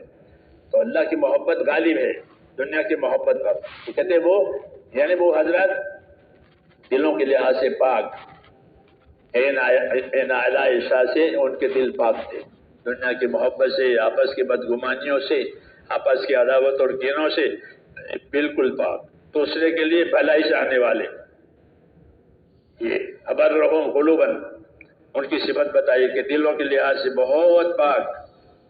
اور دوسرا کیا کہ اعمقہم علما، کہ اپنے علم میں گہرے، دین کے کاموں کو بے خبری کے ساتھ نہیں کرتے تھے جیسے ہم کرتے ہیں، دین کے کاموں کو بے خبری کے ساتھ، بے علمی کے ساتھ، کہ نہیں، دین کے کاموں کو دین کے علم کے ساتھ کرتے تھے، کہ اس کام کے لیے یہ علم ہے، اس کام وضو کے لیے وضو کا علم، نماز کے لیے نماز کا علم، کاروبار کے لیے کاروبار کا علم، عبادت کے لیے عبادت کا علم، ان چیزوں کا وہ علم لیے ہوئے تھے اور اس علم میں بہت پکے اور گہرے تھے. کوئی صحابی ناواقف نہیں ملے گا آپ کو کہ وہ ناواقف ہے اور چل رہا ہے، جس ہمارے اندر ہے کہ ناواقفیت میں چلتے رہتے ہیں، کہ ناواقفیت نہیں تھی. اعمقهم علما، ان صحابہ کی صفت یہ تھی کہ وہ اپنے علم میں پختہ اور اپنے علم میں گہرے تھے کہ دین کی طرف سے میرے اوپر کیا کیا ذمہ داریاں ہیں، اس سے وہ واقفیت لیتے تھے. نہیں جانتے تھے تو پوچھتے تھے، نہیں جانتے تھے تو سیکھتے تھے. اپنے نقل و حرکت میں وہ سیکھتے تھے. یہ ہماری نقل و حرکت سیکھنے سکھانے کے لیے ہے، خالی پھرنے کے لیے نہیں ہے، بلکہ چکی کی طرح پھرنا ہے. چکی میں کیا ہوتا ہے؟ کچھ ڈالو کچھ نکالو، کچھ ڈالو کچھ نکالو، اس کا نام چکی. خالی پتھر پر پتھر رگڑنے کا نام نہیں چکی کہ پتھر پر پتھر رگڑا جاوے اور نکلے کچھ بھی نہیں اور ڈالے کچھ بھی نہیں. ایسا نہیں ہے، بلکہ ہماری نقل و حرکت وہ دین کو لین دین، دین کا لین دین ہے. جاننے والوں سے لو، نہ جاننے والوں کو دو. زیادہ جاننے والوں سے سیکھو، نہ جاننے والوں کو سکھاؤ. عمل بھی کرو، عمل کی دعوت بھی دو، عمل کی ترغیب بھی دو. یہ چکی کہ مذہب چکی کی طرح سے ہے کہ مذہب کی چکی چلے گی. چکی چلتی ہے تو چاروں طرف آٹا گرتا ہے. یہ چکی کا فعل ہے، یہ چکی کا کام ہے کہ چکی چلے گی چاروں طرف آٹا. کیوں؟ کہ اس میں کوئی چیز ڈالی گئی ہے. حضور صلی اللہ علیہ وسلم نے ہم کو اس لیے نقل و حرکت پر ڈالا کہ یہ بہترین امت ہے. تو بہترین امت حرکت میں آئے گی تو بہتری پھیلے گی. بہترین امت حرکت میں آئے گی تو کہ بہتری پھیلے گی. ایمان کی بہتری، اعمال کی بہتری، اخلاق کی بہتری، قربانی کی بہتری، نیت کی بہتری، ہر قسم کی خیر حرکت کی وجہ سے دنیا میں پھیلے گی. اس لیے حضور صلی اللہ علیہ وسلم نے امت کو حرکت دی ہے. نفر، سفر، ہجرت، نصرت، یہ اعمال دین میں ہیں. کیوں؟ دین کو لینا ہے، دین کو دینا ہے، دین کو سیکھنا ہے، دین کو سکھانا ہے تاکہ زندگی کی ذمہ داریاں پوری ہو جائے. خالی چکی چلنے سے کوئی گزارا نہیں ہوگا. خالی ہل چلنے سے زمین میں کوئی پیداوار نہیں ہوگی، بلکہ وہ ہل بھی چلائے گا، کچھ ڈالے گا، کچھ نکالے گا. چکی میں کچھ ڈالے گا، کچھ نکالے گا. ایسے ہماری حرکت میں، ہماری محنت میں لین دین ہے کہ کس چیز کا؟ کہ دین کا. ایمان کی باتیں کہ ایمان کی باتیں سنیں گے، ایمان کی باتیں سنائیں گے. علم کی باتیں سنیں گے، علم کی باتیں سنائیں گے. عمل بھی کریں گے، عمل کی دعوت بھی دیں گے. خدمت بھی کریں گے، خدمت کی دعوت بھی دیں گے. اخلاص سے کام کریں گے، اخلاص کی دعوت بھی دیں گے. ہاں، دعوت کی وجہ سے بڑھوتری ہوتی ہے. دعوت جیسے ہے تجارت کہ تجارت کی وجہ سے مال بڑھ جاتا ہے، ایسے دعوت کی وجہ سے دینداری بڑھ جائے گی. یہی اصلی غرض ہے کہ دین کی دعوت اور دین کی محنت کہ وہ دینداری کو بڑھانے کے لیے ہے. صحابہ مقدار میں تو تھوڑے تھے لیکن ان کی دینداری بہت پکی تھی، بہت پکی. آداب کے بھی پابند، احکام کے بھی پابند، جہاں وعدے کے بھی پابند، سب چیزوں کے پابند. کامل اطاعت، آداب کے پابند کہ ادب کے ساتھ اللہ رسول کے حکم کا ادب. یہ ان کی زندگی میں یہ پہلا سبق ہے کہ ادب کے ساتھ اللہ کی اطاعت. عبداللہ بن مسعود ایک مرتبہ مسجد نبی میں داخل ہو رہے تھے، دروازے پر پہنچے، حضور صلی اللہ علیہ وسلم ممبر پر تھے. ممبر سے آواز آئی آپ کی، اجلسو. لوگوں سے فرمایا بیٹھ جائیے. ابن مسعود نے دروازے پر سنا بیٹھ جائیے، وہ دروازے پر ہی بیٹھ گئے. کیوں؟ کہ حکم آیا بیٹھ جاؤ، تو آگے چلنے کی ہمت نہیں ہے کہ بیٹھ جاؤ. حالانکہ دروازہ جو ہے وہ بیٹھنے کی جگہ نہیں ہے، وہ تو آنے جانے کی جگہ ہے. نکلنے کی، داخل ہونے کی جگہ دروازہ ہوتا ہے، بیٹھنے کی جگہ نہیں ہے. لیکن حکم پہنچا کہ بیٹھ جائیے، ممبر پر بیٹھ کے یہ فرمایا تو وہیں بیٹھ گئے. یہ کہ حکم کی عظمت، حکم کا ادب، دروازے سے آگے بڑھنے کی ہمت نہیں ہوئی. حضور صلی اللہ علیہ وسلم نے دیکھ لیا کہ بندہ آیا اور دروازے پر بیٹھ گیا، دروازہ بیٹھنے کی جگہ نہیں ہے، تو آپ نے ان کو بولا عبداللہ آگے آ جاؤ. تب آگے آئے. یہ مثال ہے تو کس کی تابع داری کی؟ جب اتنی تابع داری ہے تو دوسرے کاموں میں کہ دوسرے کاموں میں سے زیادہ، دوسرے کاموں میں. عبداللہ ابن رواحہ قریب کے محلے میں تھے. ایک محلہ تھا مسجد نبی سے قریب میں، بنی غنم کا محلہ کہلاتا تھا اس زمانے میں. وہ وہاں تھے. انہوں نے یہ بات ممبر سے سنی کہ بیٹھ جائیے، تو وہ وہاں بیٹھ گئے. یہ کیا مثال ہے کہ اطاعت اور تابعداری، دلوں کی صفائی. حکم آ گیا بس آگے کچھ نہیں. کیوں بچھا رہے ہیں کہ کچھ نہیں، کہ بیٹھ جائیے، تو وہ وہاں محلے میں بیٹھ گئے. قریب کا محلہ تھا بنو غنم کا. لوگوں نے عرض کیا یا رسول اللہ آپ نے بیٹھنے کے لیے فرمایا مسجد والوں کو. تو عبداللہ ابن رواحہ نے وہاں بنو غنم کے محلے میں سنا تو وہ وہاں بیٹھ گئے ہیں حکم سن کر کے. حضور صلی اللہ علیہ وسلم نے ان کو دعا دی کہ اللہ تعالیٰ ان کے اطاعت کا جذبہ اور بڑھائے. وہ یہی بات ہے کہ اللہ تعالیٰ کے حکموں پر چلتے رہنے سے اطاعت کا جذبہ بڑھتا ہے. نبی کی دعا ہے. اس لیے میرے دوستو اصل زندگی ہماری یہی ہے. صحابہ کرام نے اس طرح سے اپنی زندگی کو اٹھایا ہے کہ دلوں کی پاکی یہ بڑی بات ہے. ایمان، کیونکہ ایمان کا یہی اثر ہے کہ ایمان جب اندر رچ جاتا ہے پھر وہ دوسری چیزوں کو دلوں میں سے نکال دیتا ہے. محنت کرنے سے یقین بنتا ہے، محنت کرنے سے خوف پیدا ہوتا ہے. اس لیے کہ اس محنت میں خوف کی باتیں سنائی جاتی ہے، ثواب کی عذاب کی باتیں سنائی جاتی ہے. وہ ثواب اور عذاب سنا کر کام کرایا جاتا ہے. کوئی دوسری اسکیم نہیں ہے. یہ ثواب ملے گا، یہ عذاب ہوگا، کہ اس کو سنو اور اس کو سامنے رکھ کر اپنی زندگی کو اٹھاؤ. یہ ہمیں ہدایت ہے. اس سے ایمان اور یقین بنتا ہے. فضائل کا علم اسی لیے آیا ہے کہ بندوں میں رغبت پیدا کرانی ہے کہ یہ فضائل سنیں اور ان کی رغبت اور ان کا شوق اللہ کی طرف ہو جائے. اللہ کی طرف رغبت اور شوق کا ہونا یہ بڑی سعادت کی بات ہے.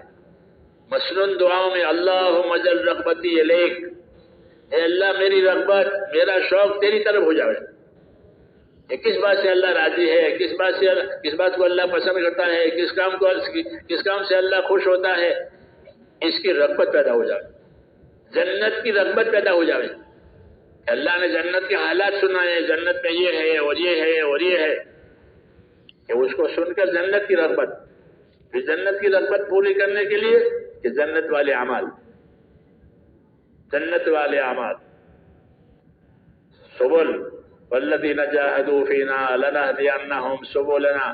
یہ اللہ کا اعلان ہے کہ والذین جاہدوا فینا لنہدینہم سبلنا، کہ جو ہمارے راستے کی محنتیں کریں گے ہم ان کو کیا دیں گے؟ لنہدینہم سبلنا، کہ ہم ان کو اپنے راستوں کی ہدایت دیں گے، اپنے راستوں کی رہبری کریں گے.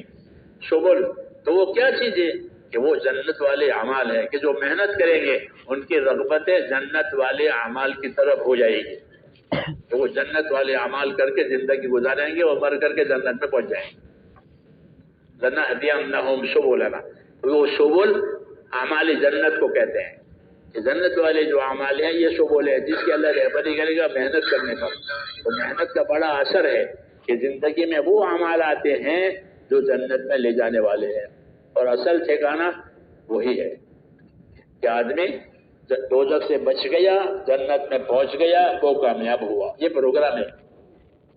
ومن زحزح عن النار وادخل الجنة فقد فاز. یہ پروگرام کہ جو دوزخ سے بچایا گیا اور جنت میں پہنچایا گیا وہ ہوا کامیاب. وہی اصل ہے۔ رسول صلی اللہ علیہ وسلم نے قسم کھا کر ایک بات فرمائی، قسم کھا کر، ویسے تو آپ کی سچائی میں کیا شک ہے، آپ سے سچا کوئی انسان نہیں ہے آپ سے زیادہ، پھر قسم کھائی کہ میں خدا کی قسم کھا کے کہتا ہوں، وہ خدا جس کے قبضے میں میری جان ہے، کہ آدمی کے مرنے کے بعد یا اس کا ٹھکانہ دوزخ بنے یا اس کا ٹھکانہ جنت بنے، تیسری جگہ نہیں ہے، تیسری جگہ نہیں ہے، یا دوزخ یا جنت، یہ فرمایا قسم کھا کر کے۔ تو دوزخ سے بچنا اور جنت میں جانا یہ اصلی کامیابی، باقی دھوکہ، باقی دھوکہ ہے۔ فمن زحزح عن النار فمن ادخل الجنت فقد فاز وما الحیات الدنیا الا متاع الغرور، جو دوزخ سے بچایا گیا، جنت میں پہنچایا گیا، وہ کامیاب ہوا، اور دنیا کہ وہ دھوکے کا سامان ہے، کہ آدمی کو نہ جنت کی فکر نہ دوزخ کی فکر، اور دنیا میں رہا، یہ دھوکے میں ہے۔ دھوکہ کیا آخرت فوت ہو جائے گی اور دنیا رہے گی نہیں، یہ کہیں کا بھی نہیں رہا۔ اللہ تعالی ہماری حفاظت فرمائے۔ اس لیے زندگی کو میرے دوستو صحابہ کے طرز پر، ہم کو صحابہ کی زندگی دی ہے، جبن والی زندگی۔ ان کی زندگی میں کیا تھا کہ ان کی زندگی میں بڑی بات یہ تھی کہ انہوں نے دین کو آگے رکھا۔ ان کی شادیاں بھی ہوتی تھی، غمی بھی ہوتی تھی، تجارتیں بھی ہوتی تھی، کمائیاں بھی ہوتی تھی، سب چیزیں ہوتی تھی، لیکن اپنے دین کو انہوں نے آگے رکھا۔ اس کی وجہ سے زندگی کے ساری چیزوں میں دین آیا، اور یہی مقصود ہے دعوت و تبلیغ کا، کہ ہماری زندگی کے ہر شعبے میں دین آوے۔ خالی عبادت نہیں ہے، عبادت تو ہے ہی ہے، عبادت کے علاوہ ہماری زندگی کے ہر شعبے میں دین آوے۔ مولانا محمد یوسف صاحب رحمۃ اللہ علیہ یہ بات برابر فرماتے تھے، اور میں نے بھی یہاں کئی بار عرض کیا ہے، فرماتے تھے کہ ہمارے ہاں ہر شعبے کے فضائل ہیں، ہمارے ہاں ہر شعبے کے مسائل ہیں، ہر شعبے کے فضائل، ہر شعبے کے مسائل، ایسا دین ہم کو دیا ہے۔ فضائل مسائل والا، عبادت کے فضائل ہیں، عبادت کے مسائل ہیں، نماز کے فضائل، نماز کے مسائل، حج کے فضائل، حج کے مسائل، صدقے کے فضائل، صدقے کے مسائل، کون سا صدقہ صحیح ہے، کون سا صدقہ غلط ہے، کون سا حج صحیح ہے، کون سی نماز صحیح ہے، کون سی صحیح نہیں ہے، یہ مسائل۔ اور پھر جب وہ صحیح ہوگے تو اس کی کیا فضیلت ہے۔ تو جس طرح عبادتوں کے فضائل بتائے ہیں، زندگی کے تمام شعبوں کے فضائل بھی بتائے ہیں، مسائل بھی بتائے ہیں، کہ تجارت کے فضائل ہے۔ تجارت خالی دنیا داری نہیں ہے کہ بھئی تو دنیا دار ہے، بازار میں رہتا ہے، کہ ایسا نہیں ہے۔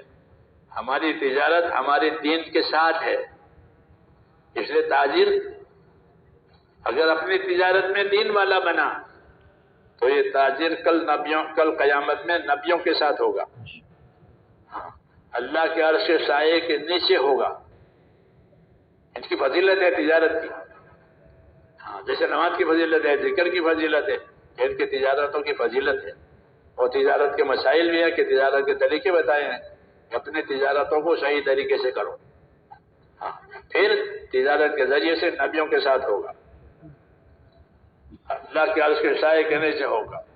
زمینداری کا بھی یہی مسئلہ ہے کہ زمیندار اپنی زمینداری میں دیندار ہے، زمینداری کا دین اس کے پاس ہے، تو زمینداری کے دین کے ساتھ زمینداری کی ہے تو یہ اپنی زمینداری میں کامیاب ہے، اس کو زمینداری کے فضائل ملیں گے۔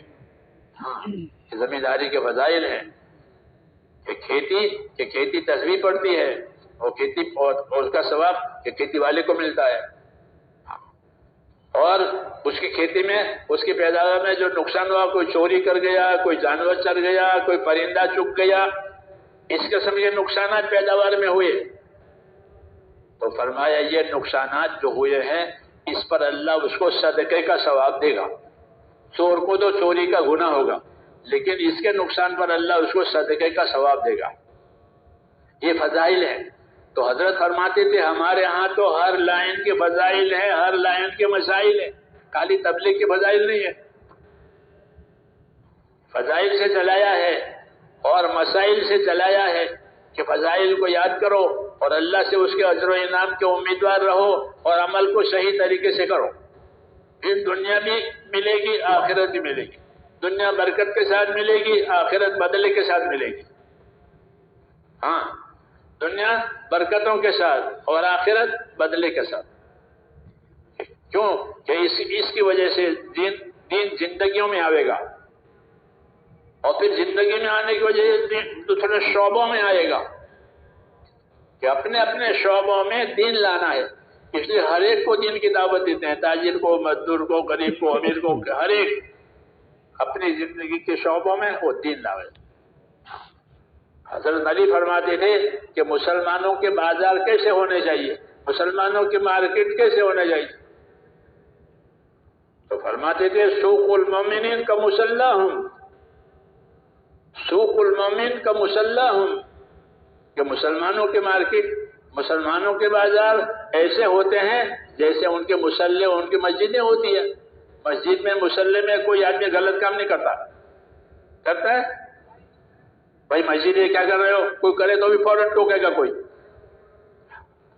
تو جس طرح مسجدوں میں غلط زندگی نہیں ہوتی، مسلمانوں کی مارکیٹوں میں، مسلمانوں کے بازاروں میں کوئی غلط چیز نہیں ہوگی۔ کیوں کہ وہ یہاں بھی اللہ کے بندے ہیں، وہاں بھی اللہ کے بندے ہیں، مسجد میں بھی اللہ کے بندے ہیں اور بازار میں بھی اللہ کے بندے ہیں۔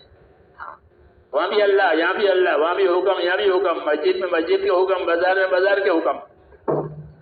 تو اس لیے فرماتے تھے کہ مسلمانوں کے مارکیٹ سوق المومنین کا مسلح ہوں، تو مسلمانوں کی مارکیٹ ایسے ہوگی جیسے ان کے مسلح اور ان کی جائے نمازیں ہیں، نماز کی جگہ ہے، کہ وہ ہر جگہ مومن ہے، ہر جگہ ایمان والا ہے، ہر جگہ دین والا ہے۔ یہی مقصد ہے میرے دوستو دین کی محنت سے، کہ ہمارے زندگی کے ہر حال میں دین آوے، گھروں میں گھروں کا دین، کھانے پینے کا دین، ہر لائن کا دین آوے، یہی مقصود ہے۔ پہلے عبادت کا دین آئے گا، یہ قاعدہ ہے، پہلے عبادت کا دین آئے گا۔ جب محنت ہوگی دعوت کی، تبلیغ کی، پہلی چیز جو زندہ ہوگی زندگیوں میں وہ عبادت آئے گی۔ لوگ نمازی بنیں گے، لوگ حاجی بنیں گے، لوگ ذکر کرنے والے بنیں گے، تلاوت کرنے والے بنیں گے، صدقہ دینے والے بنیں گے، روزہ رکھنے والے بنیں گے۔ پہلے عبادت کا دین آئے گا۔ یہ مقصود ہے، عبادت کے لیے پیدا کیا ہے، تو پہلے عبادت زندہ ہوگی، پھر عبادت کو صحیح بنایا تو پھر عبادت کی برکت سے معاملہ صحیح ہوں گے، عبادت کے نور سے معاملہ صحیح ہوں گے۔ اس لیے کہ نماز برائیوں سے روکتی ہے، یہ مثال کے طور پر کہ نماز صحیح ہو گئی تو نماز برائیوں سے روکتی ہے، کہ نماز میں یہ تاثیر ہے کہ اگر نماز صحیح ہو گئی تو وہ برائیوں سے روک دے گی۔ تہجد کی نماز کے بارے میں کہا، تہجد کی نماز پڑھا کرو، کہ تہجد کی نماز اس میں گناہوں سے روک ہے اور بدن کی تندرستی ہے۔ یہ فضائل بتائے، تو فضائل اس لیے بتائے ہیں کہ ہر عمل کا اثر بھی معلوم ہو جائے، ہر عمل کا اجر بھی معلوم ہو جائے کہ اس عمل میں ہم کو کیا اجر ملے گا اور اس عمل کا کیا اثر ہے۔ جیسے نماز کا اثر ہے برائیوں سے روکے گی، صدقہ اور زکوٰۃ کا اثر یہ کہ بلائیں دور ہو جائے گی، مصیبتیں دور ہو جائے گی، بیماریاں دور ہو جائے گی۔ ہاں، صدقات تو عمل کا اثر بھی ہوتا ہے، عمل کا اجر بھی ہوتا ہے۔ جب وہ عمل صحیح نیت کے ساتھ ہوا تو آخرت میں تو اس کا اجر دیا جائے گا اور دنیا میں اس کا اثر ہوگا۔ اعمال کے اثرات پیدا ہوتے ہیں، گناہوں کے بھی اثرات پیدا ہوتے ہیں، اطاعت کے بھی اثرات پیدا ہوتے ہیں۔ اس لیے میرے دوستو دعوت کا تقاضا ہے کہ اپنی زندگیوں کو خیر کا عادی بنایا جائے۔ حضرت عمر رضی اللہ تعالیٰ عنہ اللہ کے راستے میں جانے والوں سے خاص طور سے فرماتے تھے کہ اللہ کے راستے میں جا رہے ہو، اپنے آپ کو، اپنے ساتھیوں کو خیر کے کاموں کا عادی بناؤ۔ سمجھ میں آئی نا بات؟ خیر کے کاموں کے عادی بن جاؤ، خیر کی دعوت دو، اور جس طرح خیر کے داعی ہو خیر کے عادی بنو۔ وہ عادی اس وقت بنے گا جب پابندی سے کرے گا، کبھی کرے کبھی نہ کرے، اس سے نہیں ہوتی بات۔ یہ تو کھیل ہو گیا، جی چاہا تو کھیلا، جی نہیں چاہا تو نہیں کھیلتے۔ کھلاڑی ہوتے ہیں کبھی جی چاہتا تو کھیلے، جی نہیں چاہتا نہ کھیلے۔ اس کو کھیل بنا دیا دین کو، کہ دین کو کھیل نہیں بنانا ہے، دین کو کہ اپنے آپ کو دین کا پابند کرنا ہے۔ یقین کے لحاظ سے بھی پابند ہیں ہم، کہ اللہ کرنے والا ہے، کوئی دوسرا کرنے والا نہیں ہے۔ عمل کے لحاظ سے بھی پابند ہے کہ عمل میں رسول صلی اللہ علیہ وسلم کی سنت اور طریقہ وہ دکھا جائے گا۔ ہاں، عمل کے بھی پابند، یقین کے بھی پابند۔ ہاں، تو پابندی ہوتی ہے بار بار کرنے سے۔ تو حضرت عمر اللہ کے راستے میں جانے والوں سے خاص طور سے یہ فرماتے تھے کہ اللہ کے راستے میں جا رہے ہو، اپنے ساتھیوں کو خیر کے کاموں کا عادی بناؤ۔ سعد بن وقاص سے یہ فرمایا تھا، وہ بڑی جماعت لے کر جا رہے تھے کہ دیکھو تمہارے ساتھ لوگ جا رہے ہیں، ان کو خیر کے کاموں کا عادی بناؤ۔ یہی ہدایت ہم کو ہوئی کہ اللہ کے راستے کے ذریعے سے ساری خیر کمانی ہے، نیت کی بھی خیر، عمل کی بھی خیر، اتباع کی بھی خیر، اخلاق کی ہر لائن کی خیر، کہ اللہ تعالیٰ نے اپنے دین میں ہر لائن کی خیر رکھی ہے۔ جب خیر آئے گی تو شر نکل جائے گا۔ اس نے کہا اپنے آپ کو اس کا پابند کرو، یہ ہدایت دیتے تھے۔ چنانچہ برسوں تک عمل چلتا تھا۔ سعید بن مسیب تابعی وہ کہتے تھے کہ 20 برس ہو گئے، کبھی ایسا نہیں ہوا کہ میں اذان سے پہلے مسجد میں نہ گیا ہوں۔ 20 برس ہو گئے، ہر چیز کے پابند۔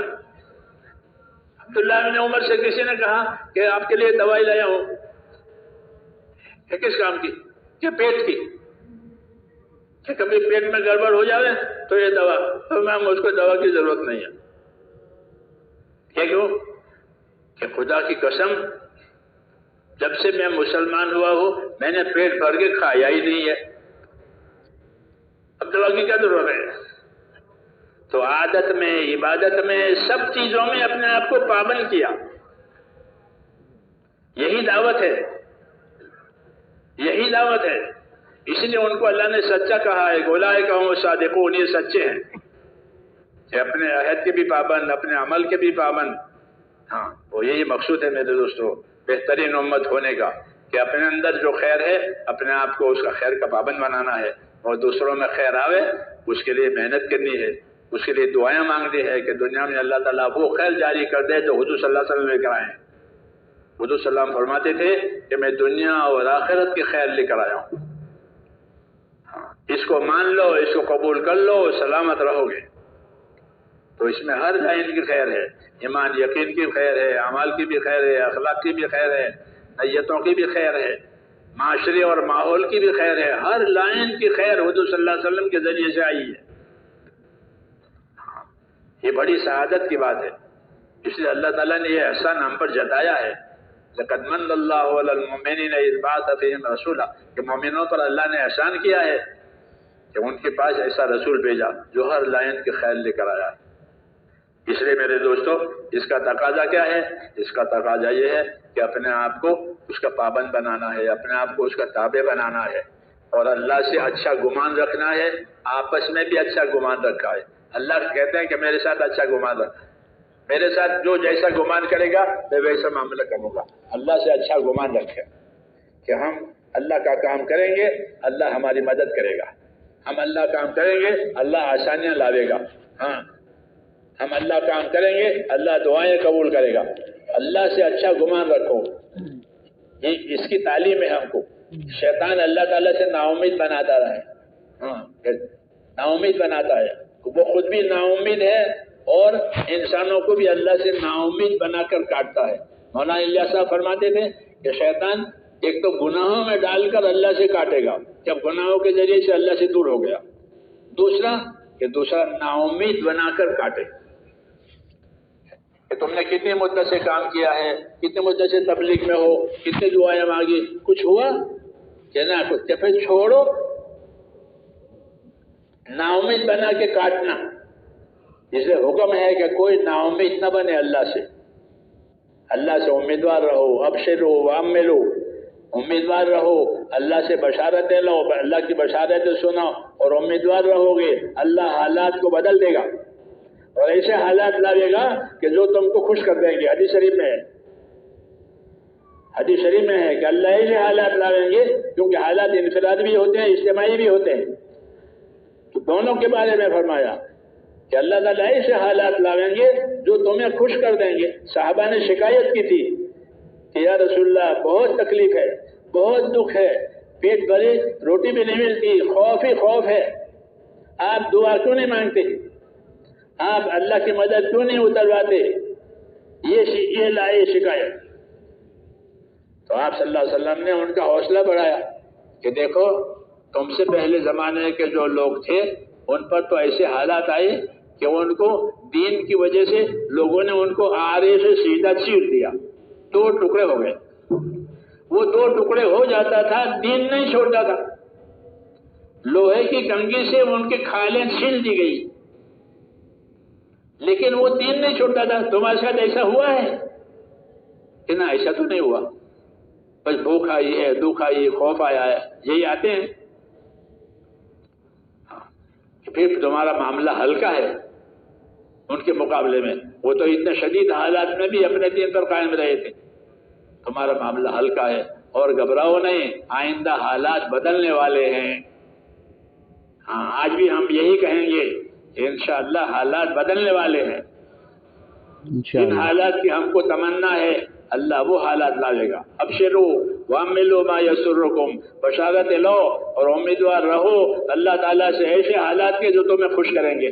مسئلہ اللہ کے ہاتھ میں ہے، کسی کے ہاتھ میں نہیں ہے۔ مسئلہ کس کے ہاتھ میں ہے؟ اللہ، صرف اللہ کے ہاتھ میں ہے۔ وہی زمینوں کا، آسمانوں کا، سب کا وہی مالک ہے، وہی خالق ہے، اسی کا فیصلہ ہے، باقی مخلوق ہے، مخلوق فیصلے کے نیچے ہے۔ موت کا فیصلہ کرے تو مخلوق مر جائے گی، حیات کا فیصلہ رکھے تو مخلوق زندہ رہے گی۔ الا لہ الخلق والامر، کہ فیصلہ بھی اللہ کا، مخلوق بھی اللہ کی، اللہ کی مخلوق میں اللہ کا فیصلہ چلے گا۔ تو اس لیے میرے دوستو، جب اللہ کے دین کے تقاضے پورے ہوں گے تو اللہ تعالیٰ کے اچھے فیصلے آئیں گے، اچھے فیصلے آئیں گے، عملوں کی برکتیں آئے گی، دعاؤں میں قبولیت آئے گی، دلوں میں چین آئے گا۔ یہ ساری باتیں دین پر موقوف ہیں۔ اس لیے کہا کہ بشارتیں سنو، فضائل سنو اور اللہ سے امیدوار رہو، عمل کر کے امیدوار رہنا، یہ سچی امید ہے۔ عمل چھوڑ کے امید ہے، یہ دھوکہ ہے۔ ہاں، بشارتیں ضرور ہے، اللہ نے بہت بشارتیں دی ہے عمل کرنے پر، لیکن مسئلہ بنے گا عمل سے۔ اس لیے دعوت میرے دوستوں عمل کی ہے۔ دعوت جو ہے، جان مال جو ہے وہ اللہ تعالیٰ نے اپنے دین کے لیے دیا ہے کہ جان مال کے ذریعے سے حقوق ادا کرو۔ جان اور مال مالدار بننے کے لیے نہیں دیا ہے، بلکہ جان اور مال حقوق ادا کرنے کے لیے دیا ہے۔ اس میں اللہ کے حقوق بھی ہیں، نبی کے حقوق بھی ہیں اور دوسروں کے حقوق بھی ہیں۔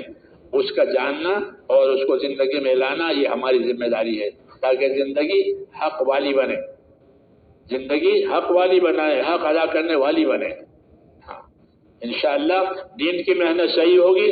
دین میں علم و ذکر بھی ہے، ہماری محنت میں علم و ذکر بھی ہے، وہ اس لیے ہے کہ اس علم کے ذریعے سے ہمیں پتہ چلے کہ کیا کیا حقوق ہیں، کیا کون سے حق ادا کرنے ہیں اور حق ادا کرنے پر ہم کو کیا ملے گا۔ علم و ذکر میں یہ بات ہے۔ جب علم و ذکر والی زندگی ہوگی تو پھر حوصلے بڑھیں گے کہ اللہ دینے والا ہے، اللہ کرنے والا ہے، اللہ نے یہ فرمایا ہے۔ ہاں، جب اللہ کی بات پوری ہوگی تو اللہ کا وعدہ پورا ہوگا، اللہ کے وعدے پر عمل، اللہ کے حکم پر عمل ہوگا تو اللہ کے وعدے پورے ہوں گے، اور جو اللہ کے وعدے پورے ہوتے جائیں گے اندر یقین بڑھتا چلا جائے گا۔ ہاں، اس لیے کہتے ہیں اپنے آپ کو ہدایت کا پابند کرنا ضروری ہے۔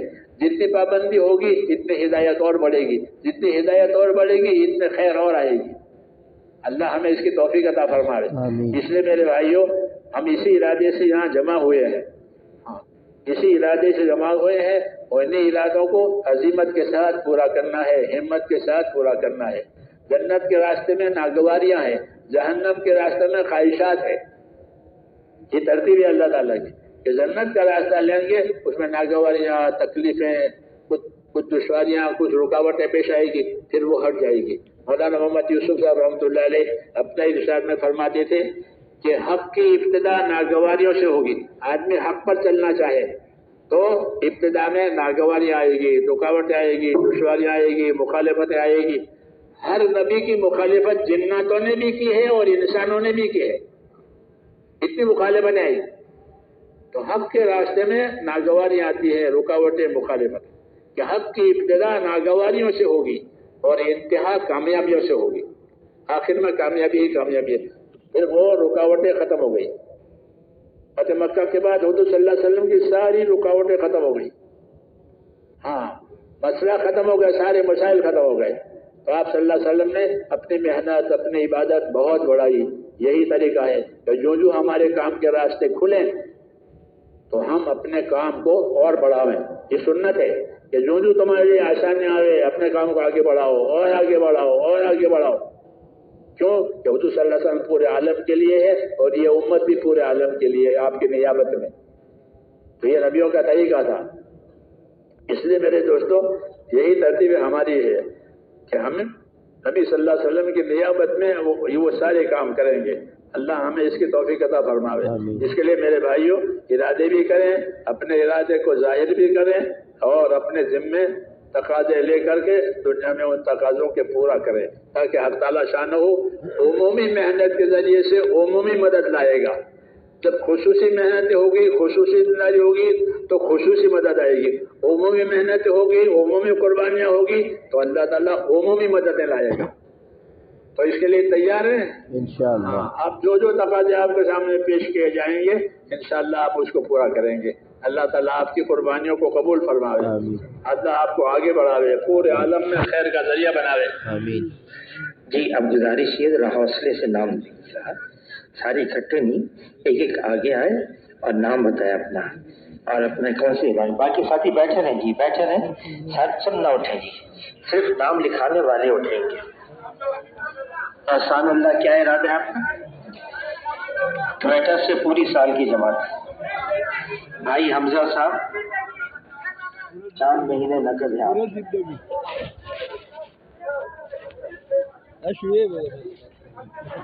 لیکن ترتیب سے نام دیں گے تو یہاں میں کیا نام ہے؟ بھائی شعیب صاحب 4 مہینے کے۔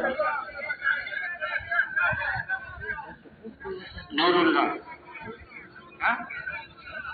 کیا ارادہ ہے؟ روح اللہ 4 مہینے کے لیے۔ ابو سر کیا ارادہ ہے؟ 4 مہینے کے لیے۔ ایک ایک کر کے لیکن سارے گھنٹے بولیں گے تو اس کا آواز